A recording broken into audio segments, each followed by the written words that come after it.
They always said I was too busy for holiday dinners, like it was some sort of convenient excuse that absolved them of guilt, like it wasn't just a cover for the fact that they never really wanted me there in the first place. Year after year, I would wait for an invitation that never came, holding on to some foolish hope that maybe, just maybe, this time would be different. But it never was. Instead, I would see the pictures later, posted online without a second thought, smiling faces gathered around a table filled with food, laughter frozen in time, memories created in a space where I had never been welcome. My absence was never acknowledged, my name never brought up, and any attempt I made to question it was met with the same dismissive response. "Oh, Emma, you're always so busy anyway. We just assumed you wouldn't have time." I used to believe it, used to tell myself that maybe they were right, that maybe I really did work too much, that maybe I had unintentionally made myself distant without realizing it. But the truth was always there, lurking beneath the surface, whispering the reality I didn't want to face. It wasn't that I was too busy. It was that they never made room for me, never considered me essential, never saw me as someone whose presence mattered. I was an afterthought, a name they barely remembered to include in a group text once every few months, a shadow that drifted along the edges of their family gatherings, never quite belonging, never quite fitting in. It had always been that way, even when I was a child. I remembered the way my cousins would pair off, forming their little cliques at every family event, leaving me to sit alone or wander aimlessly around the house, pretending not to care. I remembered Christmas mornings where my gifts were an afterthought, hastily wrapped, forgotten under the tree until someone realized I hadn't gotten anything yet.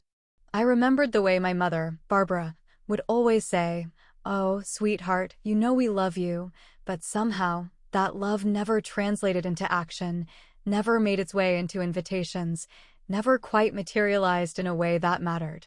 By the time I reached adulthood, I had learned to stop expecting anything from them, had accepted my role as the outsider, the one who was never quite enough, the one who didn't belong in the warm glow of family tradition. Hello everyone, I am very glad that you're joining this story. Subscribe, like and comment.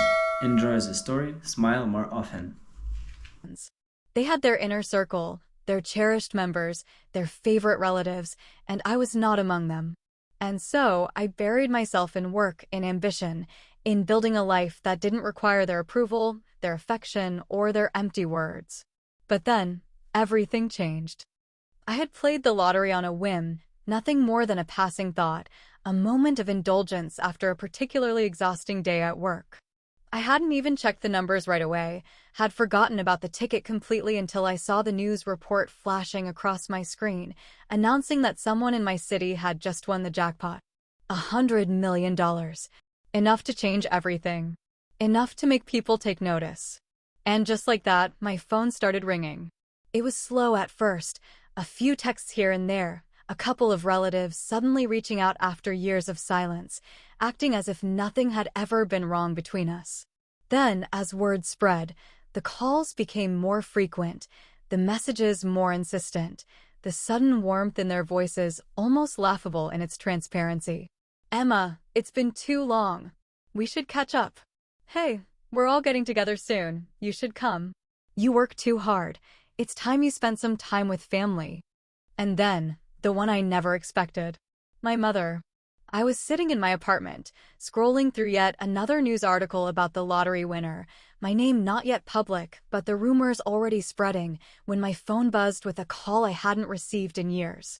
The name on the screen made my stomach tighten, my fingers hovering over the answer button as I debated whether to pick up at all. But curiosity won, and I pressed the phone to my ear, my voice carefully neutral as I said, "Hello? Sweetheart, we'd love for you to join us this year." For the first time in over 15 years, I was being invited to Christmas dinner. And I knew exactly why. I held the phone to my ear, listening to my mother's voice as she stumbled over her words, her usually confident tone faltering in a way that told me she wasn't prepared for any real questions. It was almost amusing, the way she tried to make it sound casual, as if this invitation was nothing out of the ordinary, as if it hadn't been over 15 years since the last time she had called me for anything other than an obligatory birthday text. Oh, sweetheart, it just didn't feel right not having you here for Christmas, she said, her voice dripping with forced sincerity, the kind of practiced sweetness she always used when she wanted something. Family should be together during the holidays, don't you think? I let the silence stretch between us for a few seconds, long enough for her to start fidgeting on the other end, long enough to make her wonder if I was going to call her out on her sudden change of heart. Instead, I let my voice remain light, casual, almost playful, as I asked the question I already knew she didn't want to answer. Why the change of heart? For the briefest moment, I could hear the hesitation, the sharp intake of breath, the way her mind scrambled for an excuse that wouldn't sound as hollow as the truth. She let out a soft laugh, the kind that was meant to sound affectionate but instead came across as nervous. "Oh, honey, don't be silly," she said, her words rushing together too quickly, as if she thought she could outrun my suspicions. "We've all just been so busy, and I realized we haven't seen you in forever. We miss you, and with everything going on in your life, we figured it was the perfect time to reconnect." There it was. With everything going on in my life. She didn't say it outright, didn't have to, because we both knew exactly what she was referring to. The lottery. The $100 million. The kind of money that could make even the most distant of relatives suddenly feel the pull of family bonds stronger than ever before. But I didn't let on that I knew. Instead, I let out a soft hum, pretending to consider her words, acting as if I hadn't already seen the flood of messages from relatives who had barely acknowledged my existence for years. Cousins who had always left me out of plans were now sending me long, nostalgic texts about how much they missed the good old days and how we should catch up soon. Aunts and uncles I barely remembered were suddenly talking about how family was the most important thing in life and how they were so proud of me, though they had never taken an interest in my life before. And then there was Melanie, my estranged sister, the one person I had truly never expected to hear from again. Melanie and I had never been close, not even when we were kids, not even when we had lived under the same roof.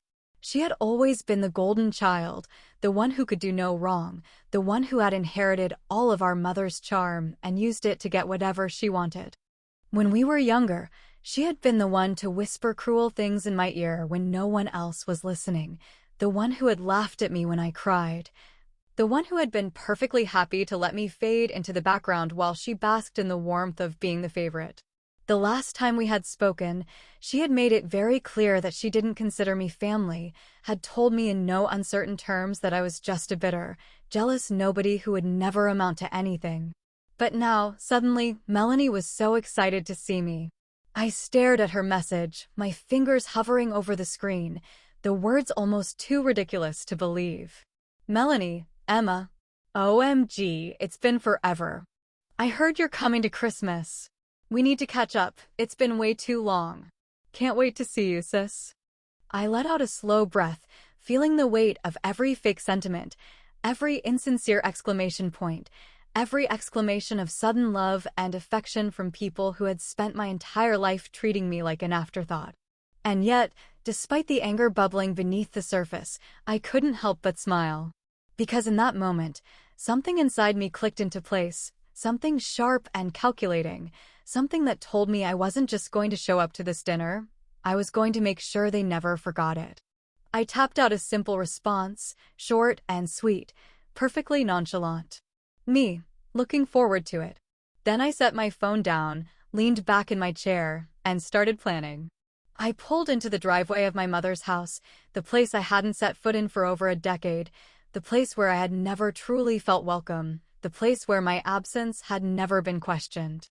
The house itself hadn't changed much, still the same beige siding, the same neatly trimmed hedges, the same porch where I had once stood as a teenager, waiting for someone to notice that I had been left out once again. But tonight was different. Tonight, they weren't ignoring me. Tonight, they were all inside, waiting for me, pretending to care, pretending like years of neglect and exclusion had never happened, pretending like we were one big happy family. I stepped out of the car, adjusting my coat, smoothing my perfectly tailored dress, making sure every inch of me radiated the success they had ignored until now. My heels clicked against the pavement as I walked toward the door, the crisp winter air biting at my skin, but I barely felt it. I was too focused, too steady, too ready for what was waiting on the other side. When I finally knocked, the sound echoed through the house, and within seconds, the door swung open to reveal my mother, her face stretched into a smile so wide it almost looked painful. "Emma, sweetheart, you made it," she said, her voice dripping with forced enthusiasm, her eyes scanning me up and down, taking in the expensive dress, the diamond earrings, the confidence I carried now that I had something they wanted. I smiled back, just as sweet, just as fake, and stepped inside, feeling the heat of the room wrap around me, the scent of roasted turkey and cinnamon filling the air, the unmistakable energy of a gathering where everyone was trying just a little too hard. The second I entered, the conversation in the room died, all eyes turning toward me, scanning, evaluating, calculating.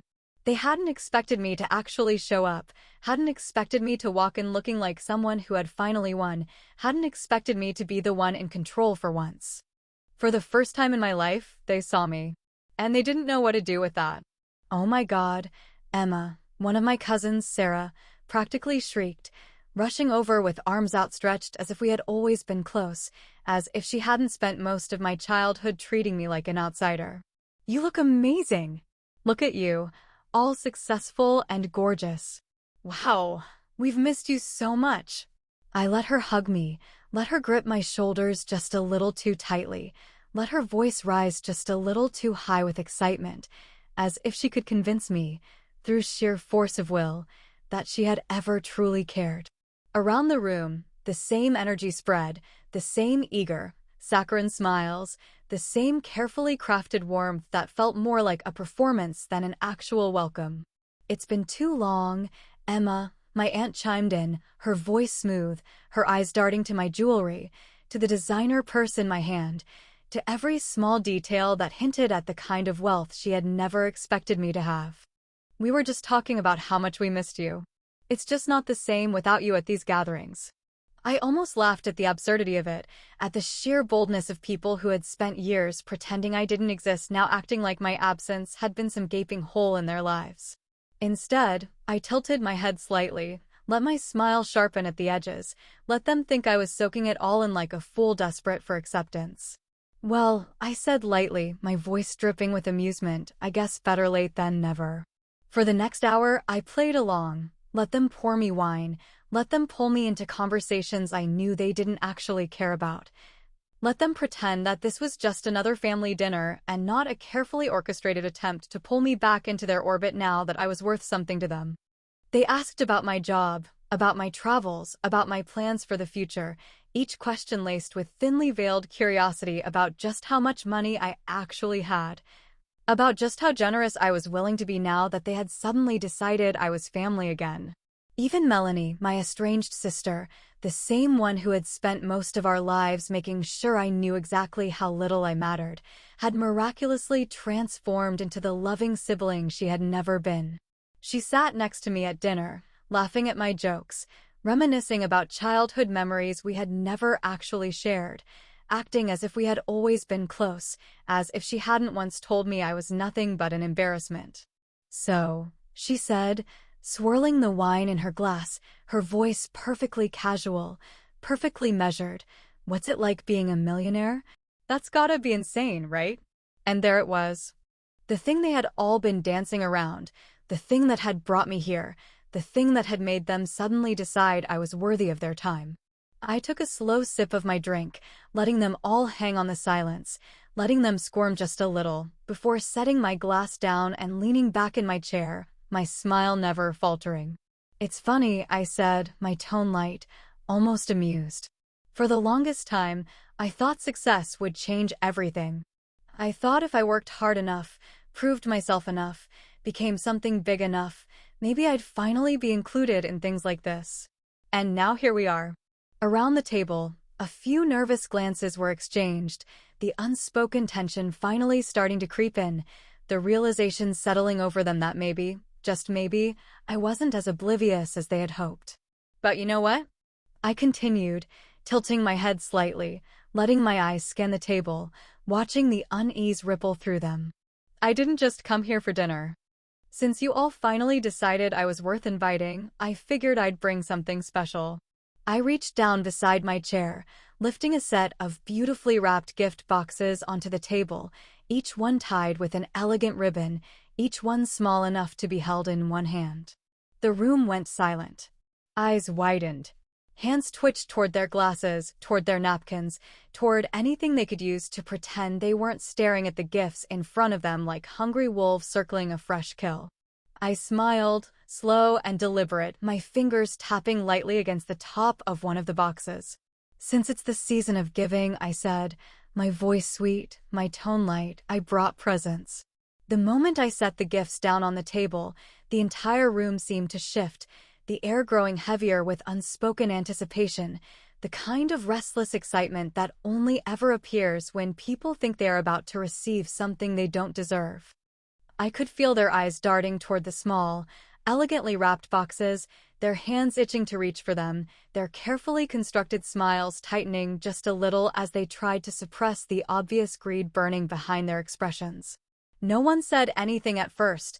No one wanted to be the one to make it obvious that they were expecting something, but the way my mother's fingers twitched slightly toward her wine glass told me everything I needed to know. I let the silence stretch, let them sit in the moment, let them believe, just for a little while longer, that this was going to be the moment they had been waiting for, the moment when I proved just how generous I was, just how willing I was to reward their sudden love for me. I wanted them to feel that anticipation building, wanted them to taste the possibility of wealth on their tongues, wanted them to convince themselves that they had finally played the game well enough to win. Then I smiled, slow and deliberate, and pushed the first box across the table, sliding it toward my mother with a casual ease that made her inhale sharply, her breath catching in her throat like she couldn't quite believe this was actually happening. "Oh, Mom," I said lightly, my voice dripping with warmth. "This one's for you. I really wanted you to have something special this year." Her hands trembled slightly as she reached for the box, her eyes flickering between my face and the pristine wrapping, her mind already working to calculate just how generous I had decided to be. I could see it happening in real time, the way she tried to mask the hunger in her expression, the way she swallowed hard before carefully pulling at the ribbon, as if unwrapping it too quickly would somehow make her seem less dignified.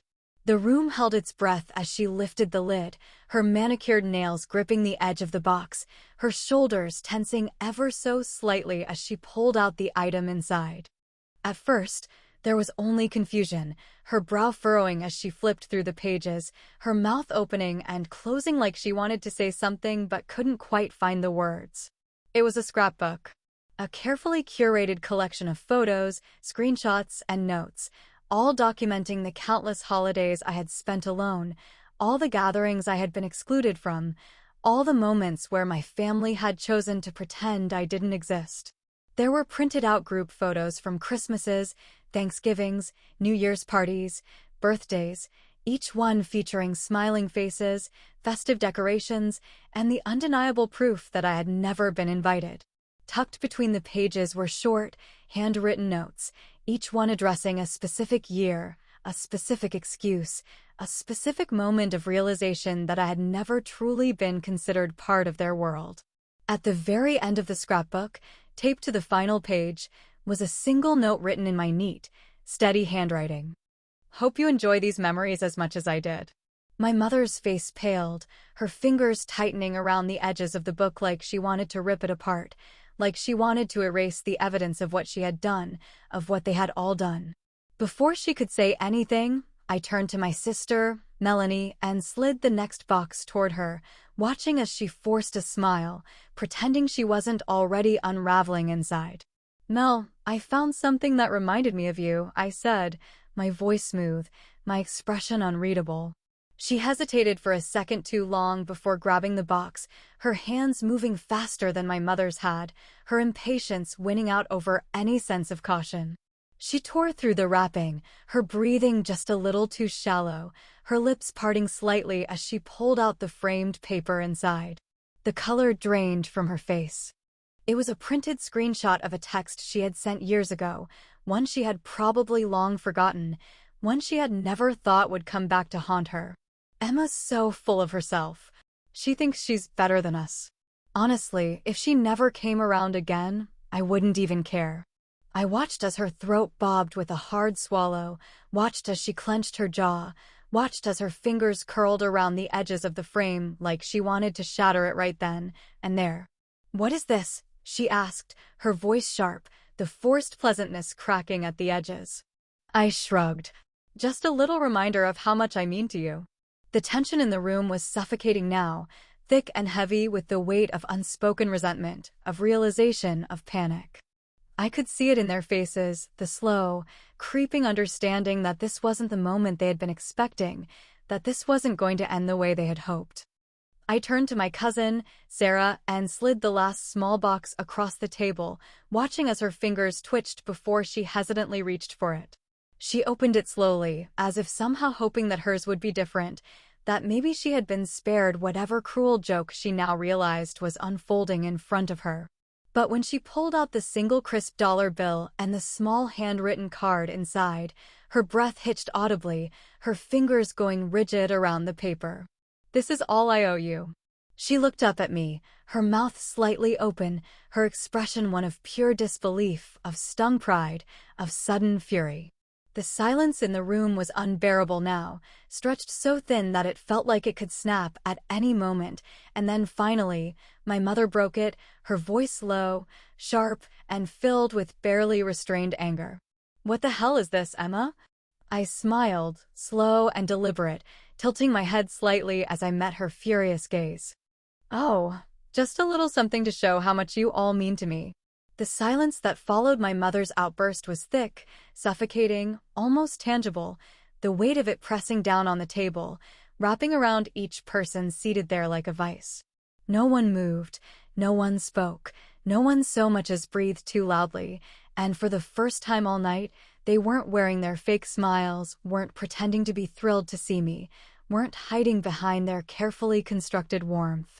No. Now they were staring at me with wide eyes, with gaping mouths, with looks of shock and barely concealed rage, as if I had personally reached into their chests and ripped something vital from them. I let the silence stretch, let them sit in the discomfort, let them stew in the undeniable truth of what had just happened, and then, as casually as if I were discussing the weather, I leaned back in my chair, crossed my arms, and delivered the final blow with a smile. "You only wanted me here for my money," I said, my voice calm, steady, utterly devoid of emotion, "so I figured I'd give you what you deserve." The second the words left my mouth, the dam broke. My mother's hands flew to her chest, her eyes filling with tears almost instantly, her mouth opening and closing as she let out a sharp, wounded gasp, as if I had just plunged a knife directly into her heart. My sister, Melanie, scoffed so loudly it was almost theatrical, her head shaking furiously, her nails digging into the table as she practically spat the words at me. "Are you serious right now, Emma?" she snapped, her voice dripping with venom, her carefully constructed facade of sisterly affection crumbling right before my eyes. "Do you have any idea how cruel you're being?" I let out a slow, deliberate breath, tilting my head slightly as I met her furious gaze, watching as her fingers twitched like she was barely holding herself back from slamming her hands against the table in frustration. "Oh, you mean cruel like pretending I don't exist until you think I might be useful to you?" I mused, letting my voice remain light, letting the words twist the knife deeper. "This isn't fair," my cousin Sarah muttered under her breath, shaking her head as she glanced down at the crisp dollar bill still sitting in front of her, her fingers curling around it like she wanted to crumple it into dust. "You're acting like we're the bad guys, like we were just using you, but that's not what this is." I let out a small, humorless laugh, my fingers tapping idly against the edge of my wine glass as I studied the faces around the table, each one filled with anger, humiliation, wounded pride. "Oh, really?" I asked, arching a brow. "So tell me, Sarah, when was the last time you invited me to one of these dinners? Or even just called me to ask how I was doing?" She opened her mouth, but no words came out. I turned to my mother, watching as her tears started to spill over, staining her cheeks, her breath hitching in short, sharp gasps. "And you," I continued, my voice unwavering. "How many years in a row did you tell me I was too busy to come? How many times did you look me in the eye and pretend you didn't know you were leaving me out?" My mother sniffled loudly, dabbing at her eyes with the corner of a napkin, shaking her head as she let out a soft, broken whisper. "Emma, honey, we never meant to make you feel unwanted," she said, her voice trembling, her lip quivering as she looked at me with glassy, pleading eyes. We didn't think you minded. You were always so focused on your career, and we thought you preferred it that way." I exhaled sharply through my nose, shaking my head in disbelief, my fingers tightening around the stem of my glass as I fought the urge to laugh at the sheer absurdity of it all. "You didn't think I minded?" I repeated, my voice softer now, but no less sharp. "Do you know how many holidays I spent alone, waiting for an invitation that never came? Do you have any idea what it feels like to see your entire family celebrating without you, to know that they never even thought to include you?" My mother looked away, unable to meet my gaze. "That's not fair," Melanie muttered, her voice quiet, but laced with bitterness. "You act like we were trying to hurt you." I let out a slow breath, letting the weight of the moment settle over them like a heavy fog. "You didn't have to try," I said simply. "You just did." No one spoke after that, the weight of my words pressing down on them, forcing them to sit in the truth they had spent years pretending wasn't there. They had rewritten history in their own minds, convinced themselves that I had chosen to be absent, that my isolation had been self-inflicted, that they weren't the ones who had pushed me to the edges of their world and left me there. But now, they knew better. I let the silence linger a little longer before slowly standing, smoothing out the fabric of my dress, reaching for my purse with deliberate ease. "Well," I said, exhaling as I glanced around at their stunned, furious, humiliated faces, "this has been fun. But I think I've had enough family time for 1 year." As I turned toward the door, I reached into my purse and pulled out a small, sealed envelope, placing it down in the center of the table with a satisfied smile. "Oh, and here's one last gift," I said lightly, my voice dripping with amusement. "I figured you'd all want something to remember this by." And with that, I walked away, leaving them scrambling for the envelope, their desperate hands reaching for the one last thing they thought I might have left behind for them. The moment the envelope hit the table, every single person in the room seemed to lurch forward at once, their hands twitching toward it, their hunger outweighing their shame, their desperation erasing whatever humiliation they had just endured.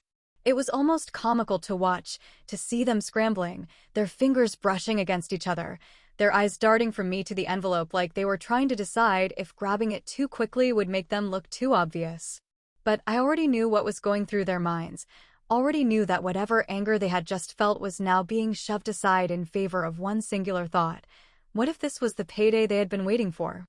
For a moment, no one actually touched it, as if some unspoken rule had momentarily stopped them, as if they were all trying to gauge who had the right to open it first.